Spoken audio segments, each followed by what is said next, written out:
our role across probation, irregardless of who you're supervising, right, is to really work with the youth or the adults, whoever you're assigned to, and really kind of help identify what is their need, what is their risk level, and to really provide those supportive services to help them be in a better place than when they arrived with us.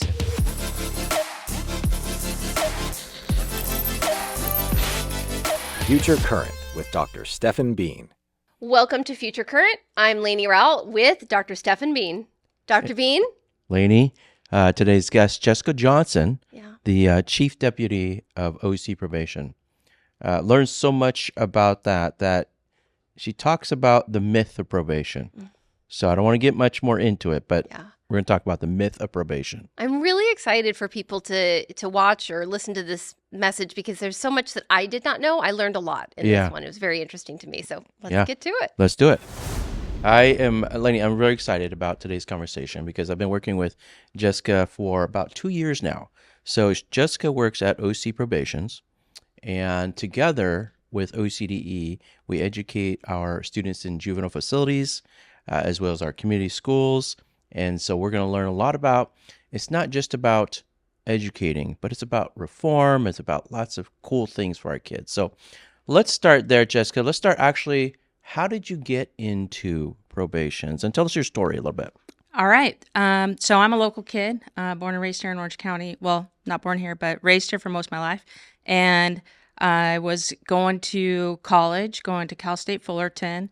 I always had an interest in psychology, and so I was and about 6 years into that bachelor's program, and then simultaneously, submitted an application for probation via the newspaper. Not even a thing anymore, but and really with my ultimate goal of actually going to be a gang officer, with the probation department. It didn't take long to be in working for probation before I realized that it's almost a job that was created for me. Tell us more about that. What I realized pretty early on in my career is that what I believed youth that got in trouble, I guess that myth was even blown for myself. Working in the facilities, and then you see kind of the same kids coming back, and then getting the opportunity to go out into the field and really seeing the families that they come from. All kinds. From the most affluent neighborhoods to some of our less affluent, and single parent homes to families that are still together. You kind of see, they're just people. It's just people that make decisions that end up landing with us. That's right. That's right.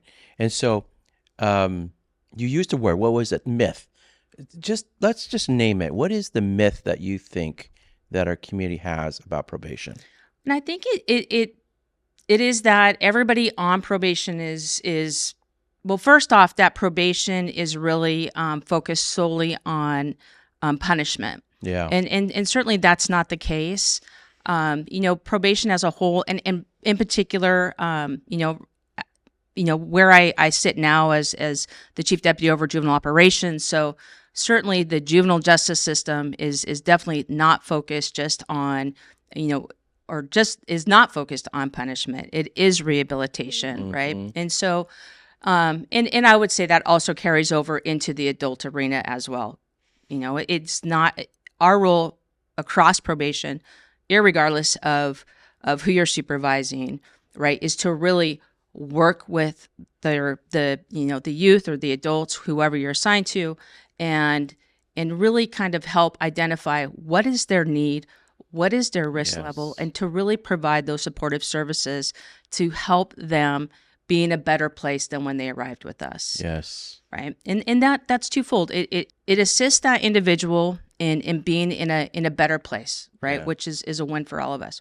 And then the bigger impact is community safety in the sense that, right, if we can impact a change in an individual, right? And address some of their risk levels, or their risk factors, if you will, if they're substance use or gang involved. If we can address those concerns and with supportive services, with assistance, a ton of assistance from the community and CBOs, and help somebody just make a cognitive change in how they see themselves and how that impacts their behavior, that risky behavior, then the bigger win is community safety, less victims, the long view. So what I hear from you is that, yes, certainly people make mistakes. Sure.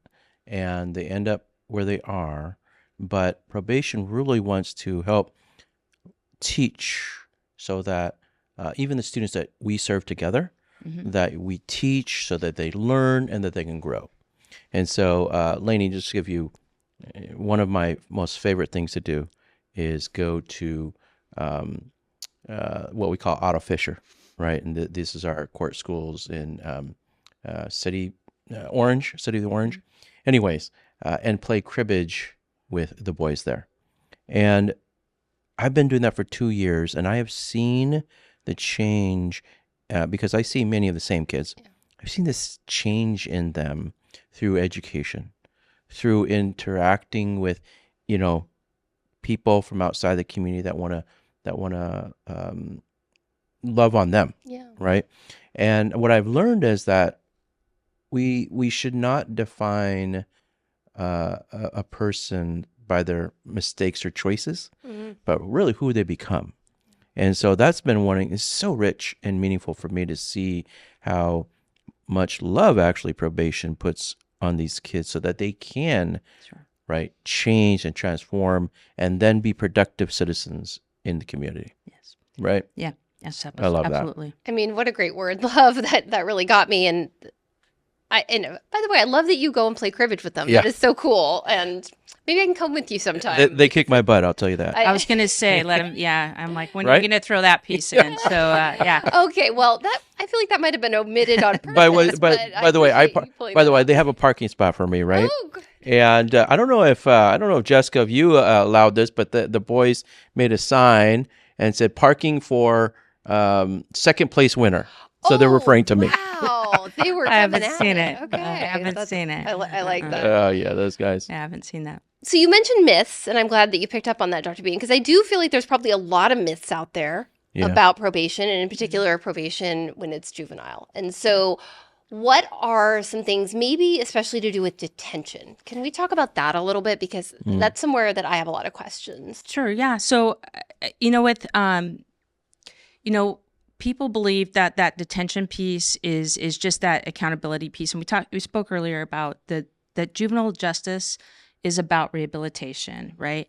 And if you look at, detention, yes, that is keeping that, the youth out of the community, but that youth is not going to be out of the community for always and forever. And so there are several programs and supportive services and supports that we utilize, that we do as probation in conjunction and collaboration with our partners, Department of Ed, the healthcare agency, CBOs. We have a multitude of partnerships with Project Kinship and Waymakers, the courts, right? That all come in, everybody coming in and working collaboratively to assist these youth, right? To make them better citizens, to better individuals, as they reenter back into the community. And that's really our role and responsibility for our youth in detention. We focus on effective practices at the probation department, and the chief has been, this is really something the chief really drives home, is that we're responsible, and we'll stick with the youth in custody, to ensure that those youth do get better as best as we can, to provide as many opportunities that we can. So that is our responsibility to make them better. And then we have, with the chief over the past few years, expanded our research division. If you're not aware, Orange County was one of the first agencies to actually have a research division. That's been a priority of Chief Hernandez to build that back up. So to ensure that, right, it's our goal to make them better. We need to be able to show that, in fact, what we are doing is making them better, and track that, and be able to show that the work that we're doing is making an impact, and then be able to show exactly what interventions, what actions we're taking that are having a positive impact on making these youth successful, not only in probation, but successful as they transition back into the community and then continue on into adulthood. So Jessica, not to put you on the spot, but we'll put you on the spot. Think about an example, a story of a particular student and the transformation or the change because of the work through probation that one student had when they came in and then when they left you. And what kind of supports, what did you do? How did they respond to it? You don't have to use names. You can make up a name, but share, paint a picture for us, that story. It's hard to nail it down on one youth. So I'm going to be pretty general, but there's you had mentioned detention, and just to let you know that right now we only have about maybe 110 youth within our facilities, right. and that's which even has decreased significantly, by the way, correct, over the past few years, and even decades. I mean, we had hundreds, right? And so the smaller population today, and that's even after over the past few years with recent legislation realigning the juvenile justice back down to the counties. So we have youth technically with us up to the age of 25 for a period of 5 to 7 years for those very serious violent offenses who would have previously been housed up at the Department of Juvenile Justice at the state level. So we even have, that's 110 even with this new population that we're also working with. So how we are doing that is, obviously, our high school program, we have a full high school program on campus, and with a graduation coming up here in a couple of weeks, which those are always very exciting. And so we have that coming. We offer full. We have a college occupational program. Yep. So we right now have a youth that graduated with his AA and is attending Cal State Fullerton. That's great. We've had youth that have left our facilities and gone on to Berkeley and graduated from Berkeley. So those are success stories when. On the educational side, right? We have a number of kids that are graduating or on their way to graduate with AAs as well. But even the number of vocational training programs that we're bringing into, because education is not necessarily for everybody, and that's great. We want to be able to ensure that the youth that are with us, that they have, as best as we can, every opportunity that any youth has in the community. And so that's college, that's, career training. We have a full automotive, an auto shop on grounds with lifts and all kinds of equipment that I don't necessarily, I'm not going to claim to know what it is or how to use it. That's but okay, I don't understand. Yeah. So, but that training program is actually teaching those youth that participate in that, those youth are getting certifications in that training that they could go on and take that ASC exam when they get out. So it's not a certificate, of completion or participation. These are certifications that these young men and young women could take out and use in the real world. We have construction coming on board. Medical billing. You have entrepreneurship. You have debate. These are different. Yeah. Yeah. And life skills. And we talk about education and all these career things, but even just basic life skills, right? Financial literacy, and how do you engage in conflict, respectfully? How do you build relationships? How do you fill out a job application? Department of Ed, you guys have been outstanding. We have these, machines in all our facilities now that kind of resemble like a a 1990 pole position video arcade game, but yeah, kids are getting their driving training hours and getting dialed up to get their licenses and such. So Yeah. so a lot of things, to your point, of things that we're doing, and it's hard to nail down one success story because we have a lot of youth that Well, with the boys that I see, they went through financial literacy and they learned how to start a business. And so they actually did start a business and they make these bracelets. And so those are real life applicable skills. So when they leave, they can transfer it to society. I love that. So if I'm understanding correctly, it is detention as minimal as possible, only when necessary. correct. And then no matter what support they're getting, whether it's detention or not, they are getting all of these resources to be as successful as possible. So that shift to me of what I'm hearing is from detention to rehabilitation. So yeah, and really rehabilitation or reentry starts the moment a youth crosses our threshold, right? Whether they're there with us for the day or for years. And yes, so there's services inside the facility, right, for rehabilitation focused on, and so our numbers, to your point, the drastic reduction, even with that additional population, is years ago. We have an assessment that we only detain, right? We want to only detain like those with the highest risk levels, those with the highest risk levels to the community, those with to themselves, right? And then whoever we're not in charge of. Once the youth goes to court, that youth goes through the court process, then the court will decide if they're going to be detained or how long they're going to be committed with us. But many of the supports that those youth are getting in the facilities are also translating out into the community. So they can start many of those supports inside, and then those will transfer out into the community. And we also supervise a bunch of youth who have never crossed our threshold in detention, right? We offer diversion. We offer informal probation. Tell the public, what is diversion? You offer diversion.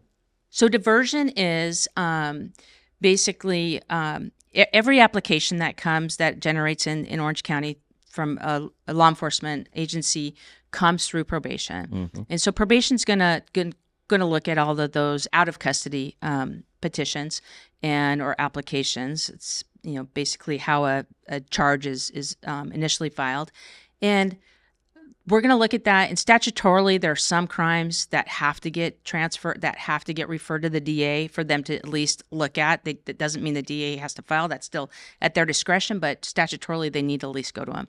But many of the petitions we look at or reports don't require to get transferred. So we have a screener, a probation officer that basically reads all those reports and looks. It could be a warning and dismiss. It could be a refer and dismiss, meaning I want you to go to a legal awareness class, or I want you to do some community service hours, or take this class on the dangers of drinking.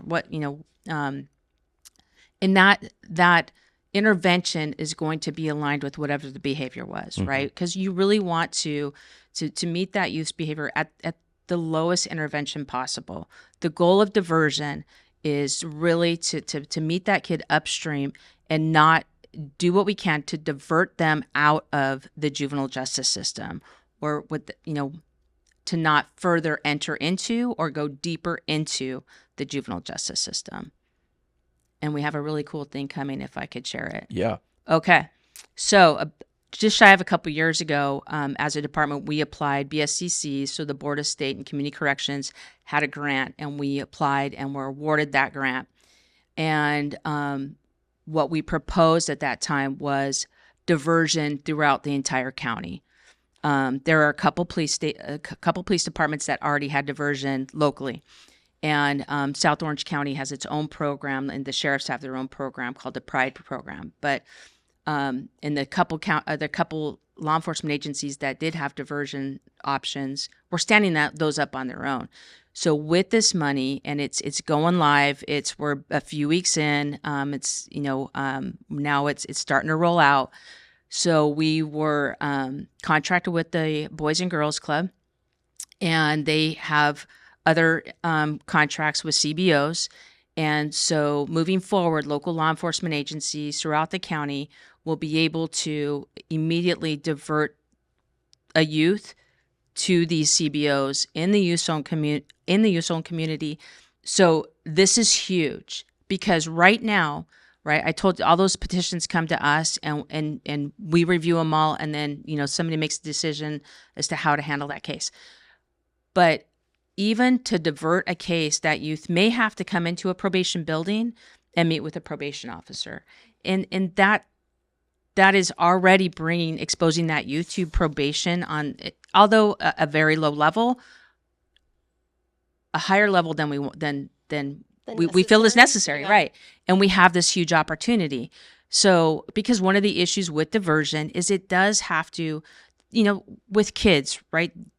If you don't hold them accountable or to task for something they did in a very timely manner, they have moved on and it's lost. And so what happens with a lot of these petitions we get for diversion, of no fault of anybody, it's just the process, that it could be months, until they actually can sit down and that case can get diverted. So they've done something wrong and they're just waiting to hear Correct. something for months. Mm-hmm. Oh, wow.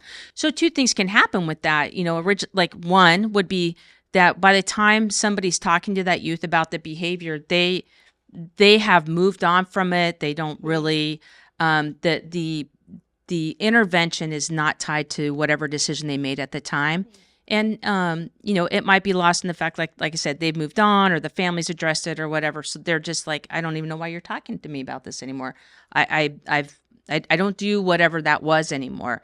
And so that's kind of lost. And we lost the ability at that immediate time to really kind of focus on that kid, at that time that whatever that action took place. Two, with that period of time without immediate and timely intervention, which is what this new program is going to provide, this new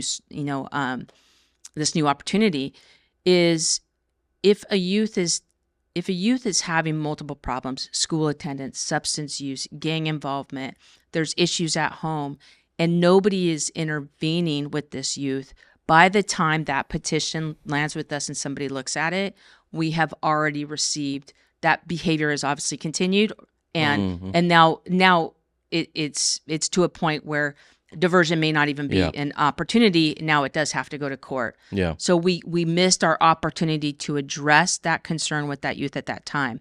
In these CBOs that we're working with right now, that under this new program, it's not. Remind me what that acronym is.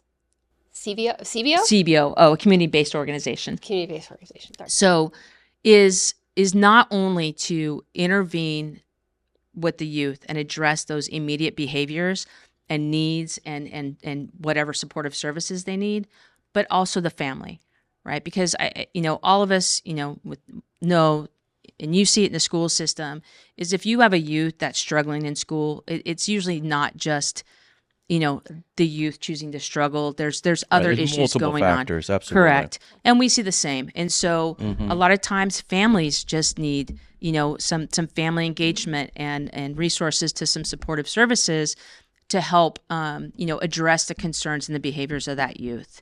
So, we're a few weeks in. It's very exciting. Allows is to be able to have some time to address some of those concerns. Yeah. Can we share a statistic that you wanted us to see? Oh, yeah, sure. We're going to put it up on the screen, Dr. B, Okay. and I don't know if you've seen this already. I don't think you've seen I have this. not seen this. Okay, so Jeff, can you share this, please? I'd love that. 724 youth who were diverted. So this is actually not declared a formal ward. So it could be diversion or informal probation, which we do informal probation as well. It could be court-ordered informal probation. Oh, wow. So a lot of times, like, there's several ways a youth can can receive probation supervision and services and supports and not necessarily be a declared award of the juvenile court. Yep. So that's the 724, and probation came in and provided supports, and 5%, and this is over a period of a year. Oh, there it is. Only 5% received an additional petition within that year that actually got filed and disposed out. So it's a 95% success rate with with that particular population. It doesn't, and now that's 5%. That's actually disposed. It's a kid can receive a disposition petition, but and it can go to the DA. Maybe the DA refuses to file or whatnot. But that's really does this word reoffended mean like only 5% may have had some kind of offense that would go through this process again? So the 5% is really those that reoffended, that petition was filed with the DA, and actually the court provided disposed that particular case. I was out. actually going to ask, and you guys read my mind, the statistic behind whether diversion has been successful, and here it is. Correct. So before diversion, those 724 would automatically. So before, and we've had diversion for years. Probation has offered diversion for decades. Yeah. But what is different then? Is it the support, the amount of support now as you divert to that is keeping our kids? I think it's, we talked about the department utilizing kind of, research-supported effective practices. Yes. So I do think that, as an industry, we know better we know what works, right? And so those interventions can be more targeted to address those high-risk factors. Yes. And so that's certainly helpful, as opposed, and the diversion can be individualized, as opposed to you have 30 kids and 30 kids receive the same. And so I do think there's been progress, obviously, in that. And so it's like high support, but also individualized support. Absolutely individualized. And even high support, right? You might have an individual that just needs a little. That's the whole purpose of the individualized support, is that what do you need, and not over exposing that youth to things that they don't need. Really just meeting that youth where they're at, that family where they're at, addressing that concerning behavior, identifying those high risk factors and targeting those. And then also the need. And sometimes that's, the need piece might get lost in some. We just consider, the risk, but we do have to look at, and we want to look at the total package. And what does that youth, what does that family need to continue to provide support to that youth? Then, and then to continue to have that youth be, no longer participate in those type of criminal activities. Well, education is very familiar with that approach. We call it multi-tier system of support. Okay. Right, where we're supporting either whole child or the whole group or small group or individuals, and differentiating that support, and that's exactly what that sounds like in probation. Right setting, right support. Yeah, right setting, right support. Love it. And yeah, go ahead. we have that, and another partnership that we have with you with our YRCs, right? Our youth reporting centers. Yes, where on those, we use that as a program to. As an alternative to detention and to address, minor, violations. And that is, to your point, that multi-approach with probation, Department of Ed, healthcare agency, all on site, working with those youth and those families to address those needs. And it's to have all of that partnership and collaboration each day that youth, arrives on a, technically a school campus. It's awesome. This time has flown by. We have a couple more questions for you. And Dr. Bean, I'm going to ask you a hope question too, of course. Okay. So I'd like you to think about the work that you're doing. And you've shared a lot of things that really gave me a lot of hope and optimism based on how things have changed over the years. And just, is there one thing in particular that you're super excited about that is giving you a lot of hope for your work and those that you serve? I think a hope to really, like you're saying, we're providing so many services and opportunities for our youth, not just in detention, but, in the community, that they have the ability to kind of see their own worth and that, they're worthwhile to invest, we see that they're worthwhile to invest in, and really want them to also see that they're, to invest in themselves. And it's, just that there's so many opportunities. There's just so many opportunities, so many different, that kind of what they're stuck in. There's just so many other ways to be. Like you could just go be whatever you want, but you obviously can't do those things if you're, stuck in a court system or detained with us, or even, venturing off into or moving towards the adult system, So I just, would love to see these youth just recognize their own talents and just their own, ability to just to be whatever they want and just to be great and go live the life they want, Yeah. Well, Dr. Bean just gave us a lot to think about. Yeah. What has she shared that maybe that was new to you, or just something that gives you hope? Yeah, what I have hope for is that a child or a person, a citizen who may have made a mistake or committed a crime, that through the approach of probation, that they have that opportunity of redemption through the supports that probation provides. And that gives me a lot of hope for many of the students that go through probation. Yeah. Yeah. Yeah. Well, thank you so much for the work you're doing. I'd love for you to tell people how they can connect with, or keep up with what's happening and this progress that we're making. Yeah, I we have a website, Orange County Probation. You can go to the county website. I think some of the work that we're doing, because we're in such tight collaboration with the county, but they might have some of our stuff as well.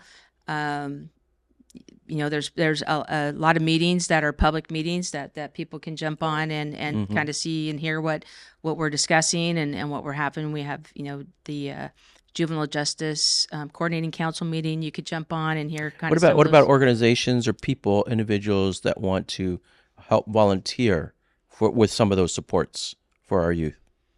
So we are working with youth, and so there's obviously a process to volunteer there.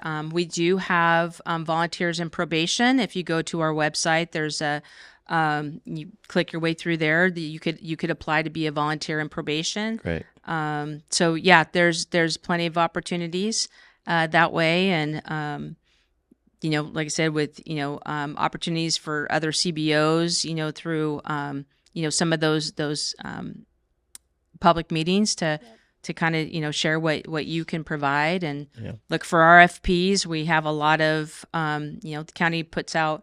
I'm not sure what the website is, but if you go to the county website, you could see kind of what services that we're putting requests for proposals out. Like I said, we're constantly for vocational, and we've got a music and an arts program we're building, and so really trying to just create an environment on grounds, to your point. Yeah.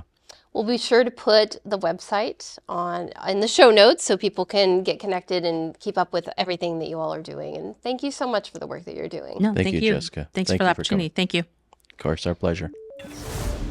Thank you for listening to FutureCurrent, a podcast from the Orange County Department of Education. If you enjoyed this conversation, please follow, rate, and review FutureCurrent on your favorite podcast platform. The opinions expressed by guests on this podcast are their own and do not necessarily reflect the views or positions of the Orange County Department of Education, its leadership, or staff. To learn more about the programs and people shaping the future of Orange County, visit ocde.us.